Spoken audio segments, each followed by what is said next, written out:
Good morning and welcome to our local press review coming to you from Nile TV International for today, Tuesday, the 4th of September 2018. And I'm happy to be joined in the studio by political and economic expert, Mr. Mohammed Farag, to comment on the news. Good morning, Mr. Mohammed. Good morning. Well, first of all, we will be starting with Al-Ahram newspaper, from which we read that President Abdel Fattah al-Sisi participated on Monday in the China-Africa Forum, which is held in Beijing. Before the official inauguration of the forum, President Sisi participated in the high-level dialogue session between Chinese and African leaders and business representatives, as well as the 6th Conference of Chinese and African Entrepreneurs. Earlier, on the sidelines of his participation in the China-Africa Forum, President Sisi held talks with Chinese President Xi Jinping and Chinese Prime Minister Li Keqiang. How do you see this particular meeting, this particular forum, and the Chinese-African cooperation? Yes, this is one of the most important summits or forum Egypt or Africa participate in last 3 years, you can say. The importance of this summit or this forum is coming for the relations, especially the relation between and China and Egypt and China and Egypt and Africa. You can say we are working on 3 axes. Our relation, bilateral relation with China, Egypt and China, and our relation Africa and China, and a special relation also between Egypt and Africa. What we can say is the importance of this summit or this forum is the participation or cooperation between Egypt and China. What we are looking when we are looking for a cooperation or a participation or partnership with China is to gain benefit from China, not only for investment. We are encourage all the world to invest in Egypt, but in China, with China is a special case. We can gain from China experience. We can gain how to utilize the population like they did in China, how to utilize the high population in Egypt in the development. This is very important for Egypt to gain experience from China in this field.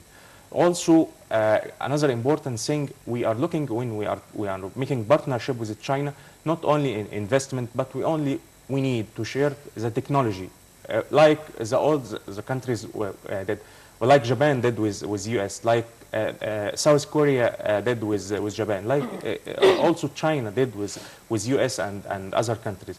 We need to do this. We need to take this step in Egypt. Not only in investment or not only factories, this is all important as well, but also to share the experience or to share the technology with them. In the side of Africa, China has a great project and a great participation in infrastructure project in Africa. When you go in I think most of African countries, you will find Chinese companies and the Chinese participation in the project. The most important thing also is to utilize these projects for the benefit of African countries, and also for Egypt is to participate in this project. We have experience in infrastructure project and utilization project. We should participate with China in this project in African countries. Yes, indeed, and continuing on with the FOCAC Forum, and from EG News, we read that President Abdel Fattah al-Sisi received on Monday South Sudan's President Salva Kiir in Beijing on the sidelines of the China-Africa Forum. President al-Sisi welcomed the South Sudanese president, pointing out Egypt's keenness to develop cooperation between the two countries. This is another important meeting. Actually, the president held several meetings on the sidelines of the forum, including that with Salva Kiir. How do you see this meeting and the announcements that came following it? Yes, it was a good opportunity in this summit to meet, for President Abdel Fattah al-Sisi to meet African leaders. He met the Sudanese leader and South Sudanese leader.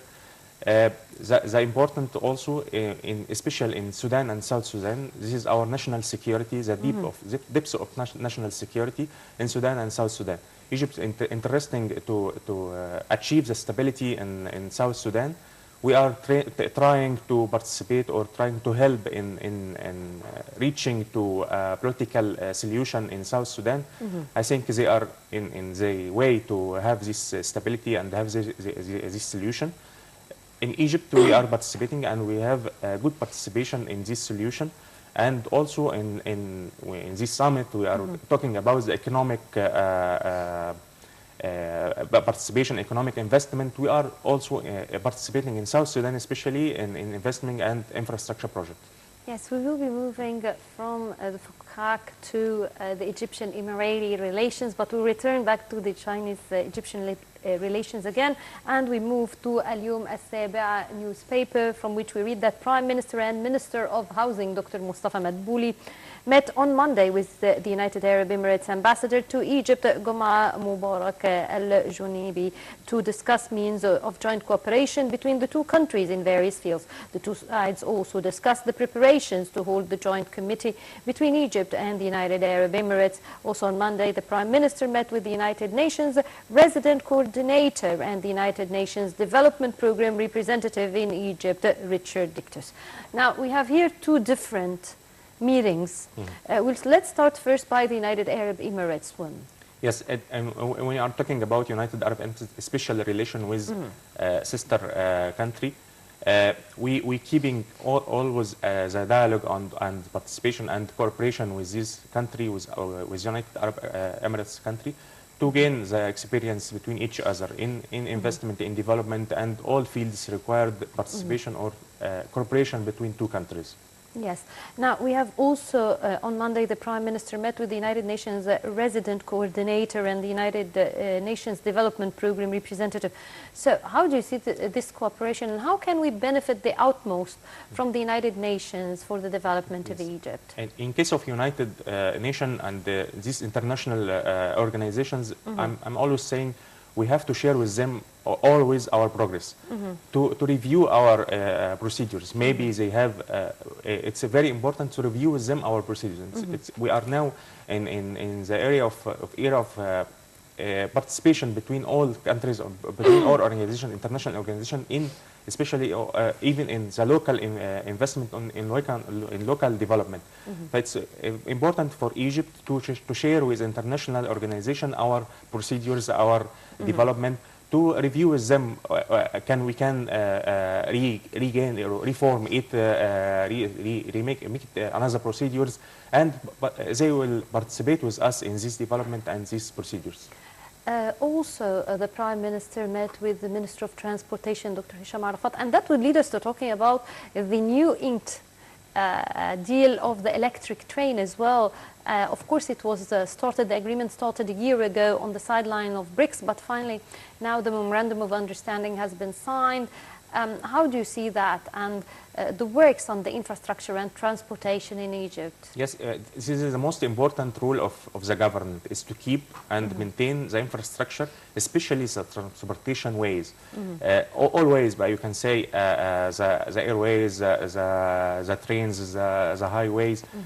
Very important to keep. This is the main role of the government, is to maintain and to keep the infrastructure always in the high level, to serve the investment project, to encourage the investors to come to Egypt. When I say we have solid infrastructure in Egypt, it will encourage all countries to come to Egypt and make investment in Egypt. Also, we are looking to make Egypt as a connection point between the countries in the marine ports, in airports. If we can benefit from our geographical location to make Egypt connection point between the countries. Yes, and we return back to the Egypt-China relations, and from Al-Akhbar newspaper we read that Foreign Minister Sameh Shukri stressed the importance of the participation of President Abdel Fattah al-Sisi in the China-Africa Forum. In a press statement, Shukri praised the relations between China and the African countries in providing grants, loans, and supporting the development efforts of the African countries. He said that this forum is an important occasion to continue communication, cooperation, and coordination with China. He added that Egypt will assume the presidency of the African Union for the year 2019 and will continue through the presidency and the special and distinguished relation that bind the African Union and China. Now, during the inauguration ceremony of the forum, the president, Xi Jinping, he said that around $60 billion will be allocated to investment in Africa. And we have had before that several memorandum of understanding, including loans for the manufacturing of a satellite, for the development in the Suez Canal zone, and so many fields of cooperation. So how can we benefit the utmost from such cooperation, and how do you see it? As you said, China is willing to have and to fund most of a variety of projects in Africa, but also very important point we have to say here, when the foreign minister talking about the political relation between China and Africa, I'm seeing, especially in the political cooperation or political relation between China and African, or China, or even you can say the Middle East countries, the conflict in Syria. I'm seeing, in my opinion, the conflict in Syria is in a step from Western countries or U.S. to a war with China. When you see the map, you can see Syria is the gate for Asia on the Mediterranean. But Syria itself is very important for China. It's the way from China to Europe. The conflict in Syria is very important. You can say China always watching what's happening in Syria, and we have common interest in what's happening. Egypt and China is caring or keen to have stability in Syria. So we can cooperate together in this field between these countries. China is keen to have new markets, new investment environments. We can gain. Africa, all African countries can take this opportunity to open new markets for Chinese good, Chinese projects. So it will be good for African countries to deal with these trade problems between the great powers. Sir Mohammed, I'll read a piece of news, then after that we'll talk about Iraq. So from Al-Yawm Al-Sabi' newspaper, we read a senior American security delegation praised the security procedures at Cairo International Airport, which are carried out with passengers and luggage inside the departure and arrival halls in Terminal 3. The American delegation also inspected the plane runway and the cargo village and its workplaces. The delegation followed up the procedures to secure passengers and their luggage since entering the travel hall to going on the plane. The delegation also followed up the procedures to secure the goods and planes. The delegation also inspected the procedures of securing the cargo village and food containers for passengers heading to New York. The delegation also held a meeting with security officials at the airport.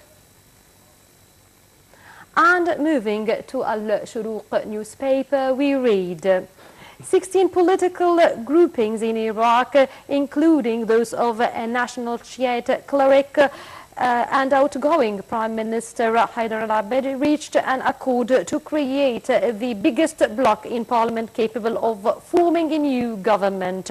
Now, that would lead us now to the Iraqi file. How do you see the latest updates in it? Yes, yesterday they announced about new bloc in parliament between Haider al-Abadi and Muqtada al-Sadr blocs. But unfortunately, after a few hours of this announcement, another alliance between with leadership of Nour al-Maliki, the ex-Prime Minister Nour al-Maliki, also announced another bloc in parliament. But unfortunately, yesterday they opened the first session of the parliament, but they failed to nominate a speaker of parliament. Now in Iraq, they have to sit again to try to find solution to announce or to nominate a speaker of parliament, because it's the first step to also to form the government. It's very important now in the war against terrorism and against Daesh. They have to form the government quickly to see what they have in these challenges. They have a lot of challenges. Also, it's very important to try to all forces to be participating in forming of parliament or in government, They have to find all the main powers in parliament to find solution to represent all forces in Iraq. And now we will be moving to the stock market, and from Al-Web newspaper we read that the Egyptian bourse lost about 785 billion pounds on Monday as the market's main index, EGX 30, was down 0.19% to reach 15,821.92 points, while the small and medium shares index EGX 70 declined 0.01% to reach 751.15 points. Meanwhile, the broader index EGX 100 was up 0.08% to reach 1,942.12 points. Trading volume reached 228.2 million shares, exchanged with about 783.05 million pounds. The market's capital lost about 785 million pounds to reach about 875.14 billion pounds. Arab investors tended for selling, while Egyptian and foreign investors tended for buying. Well, Mr. Mohammed, I'd like to thank you very much for being with us today. Thank you very much, economic and political analyst Mr. Mohammed Fark. Thank you very much for commenting on today's press review. Thank you. Well, ladies and gentlemen, that brings us to the end of this edition of our local press review. And stay tuned for more coming up on Nile TV International.